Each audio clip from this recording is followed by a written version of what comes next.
Hi everyone, it's Bradley, and welcome to my story, the prequel. I have cancer. Ever since I've done my first video talking about how I had cancer at such an early age, people have been asking questions. Questions that I can't answer.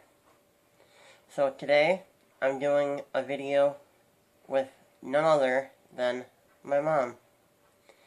I wish my dad could be here, but he passed away in 2001. So, here we go. So, can you tell us your name? I'm Brad's mom, Sue.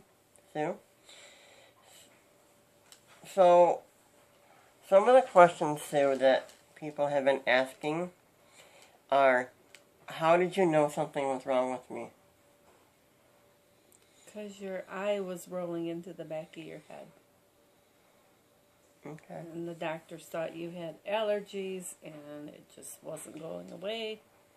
And then one day we left your uncle's house that didn't live more than 5 miles from us. And you were fine when we put you in the vehicle, and when we got home, it looked like you'd been hit in the eye with a baseball. It's like your tumor popped out underneath your eye. Okay. So how did you find out I was sick? Like, what did you do that We took you to an eye doctor, and he explained that maybe you had shoved something up your nose and it was an infection, or impossibility it could be cancer. Okay. And what was it like in that time, not knowing exactly what it was, but awaiting for the final diagnosis? It was horrible. The waiting was horrible. I mean, they do one test after another, and then we just wait for the results. And I was young and naive and never thought of the possibility of kids getting cancer. It was a very rude awakening for me. And what was it like after finding out that I had cancer, going through the different types of therapy, such as chemotherapy and radiation therapy? We spent a lot of time in the hospital. It was like our home away from home, but the hospital was very accommodating to us. Always made sure I was comfortable so that I could stay there with you. And your dad stayed home to take care of your brother Chad. Okay. Now I've seen pictures, but tell me, what was it like to see me in a full body cast? Well, it's never easy, seeing your little boy go through something like that. Something that you shouldn't have to go through. You're just a baby. How did I take it? You took it great. And then I kind of remember being like a boy in a bubble at one point.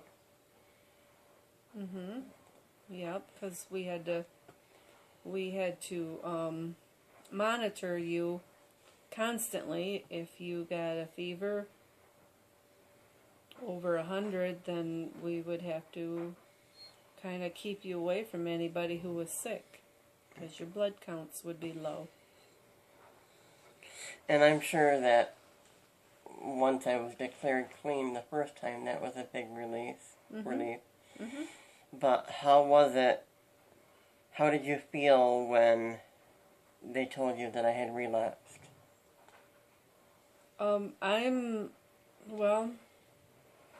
They didn't tell us everything at first. They had suspected that you were full of cancer, but we did not know that until after they did your exploratory surgery. all these tests were coming back showing that you had cancer here and cancer there, and they thought you were so full of cancer.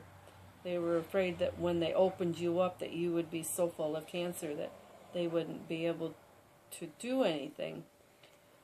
But they were surprised when they opened you up and didn't find anything. But it just so happened they did a couple of biopsies here and there, and a couple of spots that they biopsied came back as cancerous.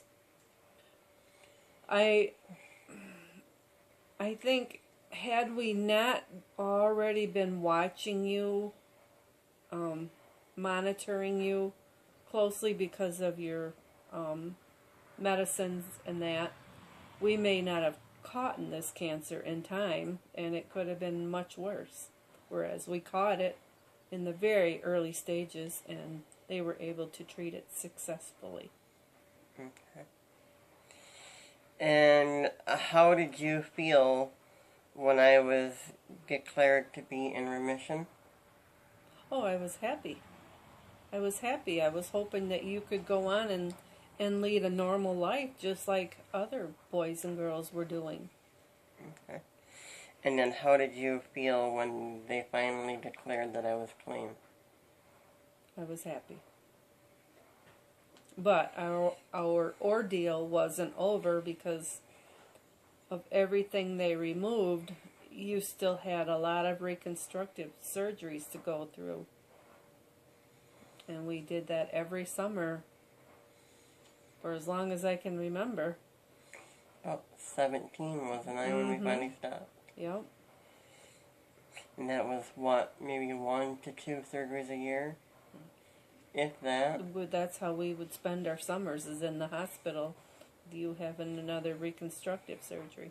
Okay. Only for it to get rotten and it would fail again. And I remember the best part was Ann Arbor for me. Ann Arbor was very good. Ann Arbor was very supportive, very knowledgeable. I can't say nothing bad about Ann Arbor. They saved your life. And that was Mott's Children's Hospital. Mm-hmm. So if you had any recommendations, Mott's would be one of your recommendations. Yes, Okay. absolutely. And I do. And I tell them, people that I hear that have to be down to Mott's, and I said, you can't be in a better place. Okay. And then the last thing I want to ask, if there was one thing that you could share with parents today that are going through the same ordeal, what would that be? Just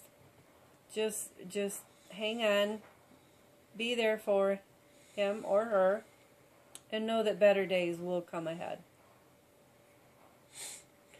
Okay, and so those are some of the questions that I've had over the last year. And so with it being the Thursday after Mother's Day, I want to say Happy Mother's Day, belated. Thank you. So, and I love you. I love you too. And thank you for being my rock. So, I wouldn't have it any other way. if you guys have any questions or comments or concerns, please leave them in the comment box below. Don't forget to subscribe to the channel for more updated videos. Don't forget to share the video to spread the message and spread the word. And one thing that I always say at the end of my videos is get out there and share the love. Bye, guys. Share the love.